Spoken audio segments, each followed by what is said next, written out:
Urakoze cane Blaise kuri ico kibazo. Nibaza yuko umuntu aravye komite executive ya Jean Paul Manirakiza niyihari ubunye biraboneka yuko atacahindutse, kuko uravye n'ivyo bariko barakora urabona yuko bimwe bimwe ata muco uboneka nk'uko vyakugwa kuri Jean Paul Manirakiza. Naha ndakubwiye ati biba vyoroshe yuko Febabu ironse sponsor ivuga ati twasinyariye sponsor n'irishimwe runaka ryatanze amafaranga angana uku kuko turazi yuko vyose Febabu ibiharura mu mafaranga mu kiringi kiniki gutyo abakunzi ba basketball canke abarongoye imigwi bakamenya icyo bagiye kunguka muri yo sponsor federation ibirose, kuko uravye izo sponsor ziza kubera iyo migwi iri mu kibuga, mu gihe iyo migwi tobiri ku kibuga turazi yuko izo sponsor zitoza. Aho rero ugasanga rero naho ikibazo kiba hari, kuko sinzi yuko usanzwe ari ajejwe ivyo kumenyesha makuru muri komite executive ya Febabu, sinzi yuko yokwemera kuza kumbure, sinzi ko ari no kuri X,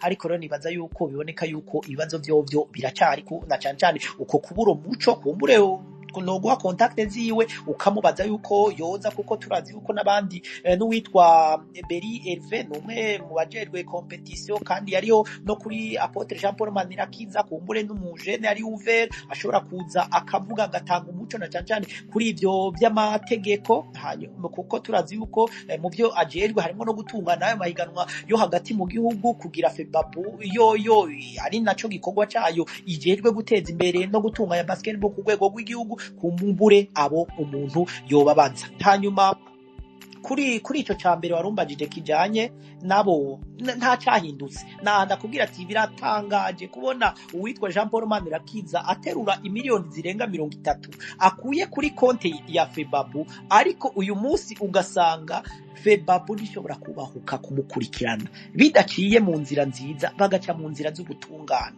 Ariko rero nibitangaje uwitwa Claver Gatayeri yari vice president wiwe kandi ni nawe yamushigikiye gushika ku kanyuma, ariko uyu munsi naha ndakubwira ati hariho federation zitwawe muri mafia, kuko muri izo federation zitwawe muri mafia iyi federation ya basketball irimwo, kandi bamwe mu barongoye imigwi babirimo neza cyane.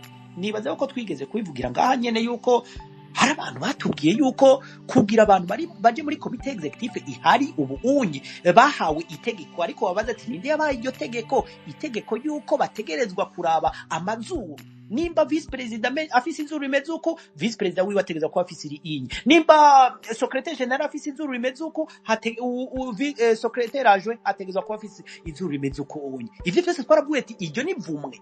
Uwo ni wa mwanda tuvuga yuko atawuzokwigera ushitsa basketball y'u Burundi, atawuzokwigera ushitsa sport z'u Burundi. Turazi federation zimwe zitafise n'uburenganzira bwo gutera imbere canke gusohokera igihugu kubera ivyo byose birimo. Uwo n'umwanda, iryo ni vumwe ku gihugu, ni vumwe no ku bana b'abarundi na twebwe dukunda sport z'u Burundi. Birababaje cyane. Ariko uyu munsi ukabona ngo bariko barasayangana basketball iri kwirakinwa, bamwe batazi cyane badashaka yuko uko kuri tugushira habona.